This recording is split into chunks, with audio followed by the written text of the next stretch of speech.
તો આજે આપણે એવા 5 સવાલો વિશે વાત કરવાની છે જે યુરોપમાં કે વિદેશમાં કોઈ પણ જગ્યાએ જતા પહેલાં આપણો દેશ, આપણું ઘર અને આપણો પરિવાર છોડતા પહેલાં આપણે આપણી પોતાની જાતને પૂછી અને પછી તે આગળ વધવું જોઈએ.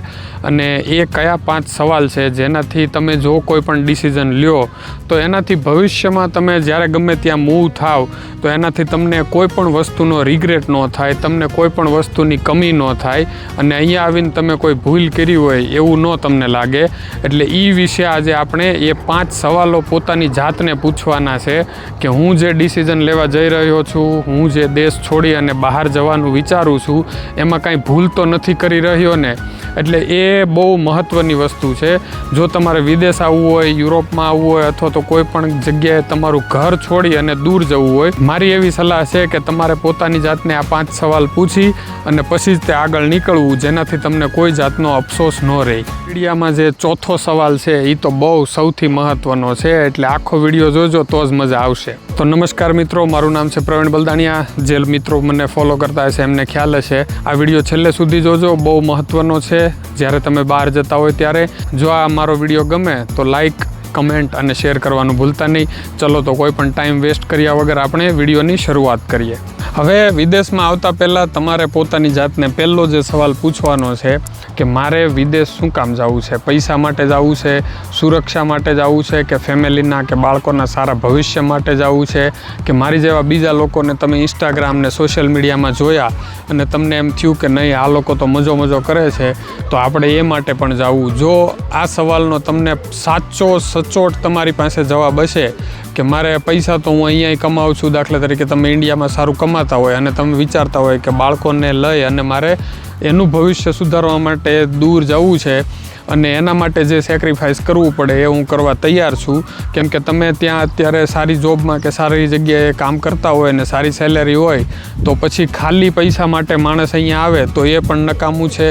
બીજું છે કે જો પૈસા હોય અને પછી સુરક્ષા માટે કે તમારી અને તમારા પરિવારની સેફટી જે છે, અહીંયા તમને જે વર્ક લાઈફ બેલેન્સ મળે એનો જે એડવાન્ટેજ છે એ વસ્તુ લેવા માટે તમે આવો છો કે તમારે એ એકદમ પહેલાં તો ક્લિયર કટ નક્કી કરવું પડશે કે તમારે વિદેશ જવું છે શું કામ. આ ક્લિયર થઈ ગયું, તમને ન થયું હોય તો હજી થોડુંક વિચારો.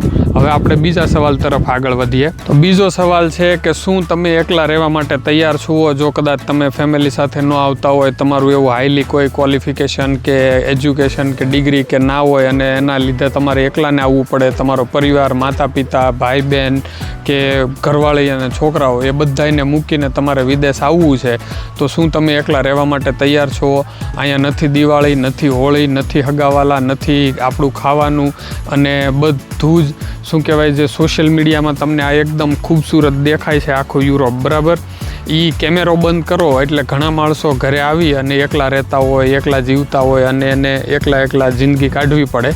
તો એ વસ્તુ માટે તમારે પહેલાં તો તૈયાર થવું પડશે. અહીંયા આપણી ઉંમરમાં આપણે પુખ્ત વયના થઈ જાય પછી ખાસ મિત્રો જે બનાવવા એ પણ એક સૌથી મોટું ચેલેન્જિંગ છે. અને આ યુરોપિયન લોકો એટલા બધા જલ્દી આપણા મિત્રો તો બનતા પણ નથી. એટલે કહેવાનો મતલબ તમે જો એકલા રહેવા માટે તૈયાર હોવ અને તમારે જો એ તમને મંજૂર હોય તો આ તમારે બીજા સવાલમાં તમારી જો હા હોય તો આ વસ્તુ કરાય એમ. હવે આપણે આગળ વધીએ ત્રીજા સવાલ ઉપર. ત્રીજો સવાલ છે કે શું તમે તમારા બધા જ કામ જાતે કરવા માટે તૈયાર છો? એટલે આ ખાલી જેમ બોલવામાં ઇઝી લાગે છે ને એટલું ઇઝી નથી. તમારે તમારા માટે, પોતાના માટે પહેલાં તો સવારે અલાર્મ વગર તૈયાર થવું પડશે અને પછી ઉઠી અને પછી તમારે તમારી નોકરી ઉપર જવાનું, તમારે રસોઈ તમારી સવારમાં ટિફિન બનાવો અથવા તો રાતે બનાવો, રસોઈ જાતે બનાવવાની, તમારે સરકારી કામ તમારા જાતે કરવાના, તમારે તમારા ફેમિલી સાથે વાત કરવાનો ટાઈમ તમારે કાઢવાનો, તમારા પર્સનલ એન્ટરટેનમેન્ટ માટેનો સમય તમારે કાઢવાનો, તમારે કેવી રીતે ટાઈમ અહીંયા પસાર કરવો અને બધી વસ્તુ તમારે જાતે કેવી રીતે મેનેજ કરવી. નવા દેશોમાં ખાસ કરીને યુરોપમાં જ્યારે અહીંયા કોઈ લેંગ્વેજ નથી આવડતી હોતી આપણને ત્યારે બહુ તકલીફ પડે છે. એટલે જ્યારે તમને લેંગ્વેજ ચેલેન્જીસ આવશે ત્યારે અઘરું લાગશે કે હું એકલો છું, મને કોઈ ટ્રાન્સલેટર નથી, મને કોઈ સપોર્ટ કરવાવાળો નથી. એટલે એ બધી વસ્તુઓ માટે તમારે એકદમ તૈયાર રહેવું પડશે. જો આ ત્રીજા સવાલનો પણ તમારી પાસે જવાબ હા હોય તો આપણે એક ચોથા સવાલ તરફ આગળ વધીએ. તો ચોથો સવાલ છે સૌથી મહત્ત્વનો કે શું તમે એ વસ્તુ માટે તૈયાર છો કે તમે જે અપેક્ષાઓ રાખી અને ઇન્ડિયાથી આવ્યા, તમને જે એજન્ટોએ વાત કરી હોય અથવા તો તમે જે વસ્તુ સોશિયલ મીડિયામાં કે બધી જગ્યાએ જોઈ હોય એ વસ્તુમાંથી અહીંયા કાંઈ ન હોય, તો તમે એ વસ્તુ માટે તૈયાર છો? જે તમને સપનાઓ દેખાડવામાં આવ્યા હોય, તમારી મનપસંદ નોકરી જે કીધી હોય એમાંથી કાંઈ ન હોય પણ એ એનાથી ઉલટું હોય, તો એમાં ધીરજ રાખવા માટે તમે તૈયાર છો?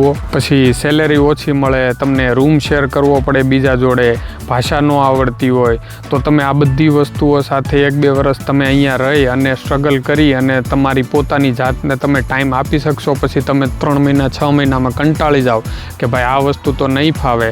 અને ત્યાં તો આપણે ઘણા લોકો એવા, મારું ઓડિયન્સ છે કે જે લોકો લોન લઈને અથવા તો બીજાના ઉસીના પાસીના કરીને આવ્યા હોય, જો આ વસ્તુ થાય એટલે એના લીધે છોડી પણ ન શકે, ઇન્ડિયા જઈ પણ ન શકે, કેમ કે માથે એટલો બોજો હોય અને અહીંયા રહી પણ ન શકે, એટલે એક મેન્ટલી એ ફ્રસ્ટ્રેટ થઈ જાય. એટલે આ સૌથી મહત્ત્વની વસ્તુ છે કે તમારે બહુ ધીરજ રાખવી પડશે. તો ઘણા લોકો છે ને યુરોપમાં આવવા માટે એ યુરોપથી નથી થાકતા, એ લોકો પોતાની અપેક્ષાથી થાકી જાય છે અમુક ટાઈમે, કે અહીંયા આવે એટલે જે વસ્તુ જેવી ઇમેજિન કરી હોય કે આ જાતા વેત આપણે આવી જિંદગી મળશે એવી ન મળે, એટલે અહીંયા આવીને એનો આપણને માનસિક થાક લાગે અને એના લીધે માણસ હારી જાય. એટલે એ વસ્તુ ઉપર ખાસ તમારે ધ્યાન આપવાનું છે. હવે 5મો સવાલની વાત કરીએ આપણે, બરાબર? હવે અહીંયા યુરોપમાં છે ને એવું નથી કે યુરોપમાં સમસ્યાઓ નથી, યુરોપમાં પણ સમસ્યાઓ છે. એવું નથી કે યુરોપ સ્વર્ગ છે ને ભારત નર્ક છે. બંને જગ્યા પોતપોતાની જગ્યાએ એકદમ વ્યવસ્થિત છે, કોઈમાં કાંઈ કમી નથી, બરાબર? એટલે તમારે શું જોઈએ છે એ વસ્તુ મેઇન મહત્ત્વની છે કે તમે શેના માટે બહાર મૂવ થવા માંગો છો. મેં જ્યારે યુરોપમાં આવવાનું નક્કી કર્યું હતું ત્યારે મને પણ ખબર હતી કે મારી જે ચેલેન્જીસ છે, મને જે ચેલેન્જીસો આવવાની છે, પરિવારને હું છોડીને આવું છું કે અહીંયા જે તે સમયે આવ્યા ત્યારે એ આપણને જોઈતું હોય એવી નોકરી કે કંઈ વસ્તુ ના મળે, તો એ વસ્તુ ત્યારે આપણને એકદમ કન્ફર્મ હોવી જોઈએ નીકળતા પહેલાં કે નહીં, હું ત્યાં 5 વર્ષ ગમે એમ કરીને ભોગ આપીશ, કે કોઈ પણ ચેલેન્જીસ આવશે અને હસતા હસતા હું તમારી સામે જોઈ લ્યો મારો 5 વર્ષનું સોશિયલ મીડિયા, મેં ક્યાંય રોયો નથી તમારે આમ કે માયકાંગલાની જેમ વાતું નથી કરી કે અહીંયા તો અમારે આવું છે ને બરબાદ થઈ ગયા ને પૂરું થઈ ગયું ને, એવું નહીં. તમે જે વસ્તુ કરવા માંગતા હોય એ તમારે બેસ્ટ કરવાની, કેમ કે તમે ડિસિઝન લીધું કે મારે વિદેશ જવું છે ને મારે નવી જિંદગી જોઈએ છે. નહીંતર તો ત્યાંય તે મસાલો લેવા જાય તોય તે 2 વ્હીલ કાઢીએ ને બાઇક કાઢીએ કે કાર કાઢીએ કે હાલો લઈ આવીએ, બરાબર? અહીંયા એ વસ્તુ નથી. અહીંયા ગાંધીજી એની જિંદગીમાં નહોતા આવેલા ને એટલું 1 વર્ષમાં હાલવું પડે. એટલે કહેવાનો મતલબ કે બધી ચેલેન્જીસ, તમારી જે સુખ સાહેબી ને એ બધી વસ્તુ હોય એ તમારે છોડીને પછી જ તે યુરોપમાં કે વિદેશમાં કોઈ પણ દેશમાં આવવું પડે. તો એ વસ્તુ તે ખાસ નોંધ લેવાની તમારે. એટલે દેશ પસંદ કરવો, કયા દેશમાં જવું એ અઘરું નથી, પણ પોતાની જાતને પહેલાં તો કોન્ફિડન્ટ બનાવી અને મજબૂત કરવી કે મારે શું કરવું છે આગળ, એ સૌથી મહત્ત્વનું છે. એટલે વિદેશમાં આવતા પહેલાં આ 5 મેઇન સવાલો મેં જે તમને કીધા એના કમ્પ્લીટ તમારી પાસે સાચા જવાબ હોય, અને આમાંથી તમને કયો સૌથી અઘરો મહત્ત્વનો સવાલ લાગ્યો એ મને કમેન્ટમાં જણાવવાનું ભૂલતા નહીં. અને મેં પહેલાં રિક્વેસ્ટ કરી એમ કે તમને આ જો સાચા સવાલ લાગ્યા હોય ને લાગે કે નહીં આ વસ્તુ ખરેખર વિચારવા જેવી છે, તો કમેન્ટ અથવા તો લાઇક, શેર, સબસ્ક્રાઈબ કરી અને મને પ્રોત્સાહન આપજો.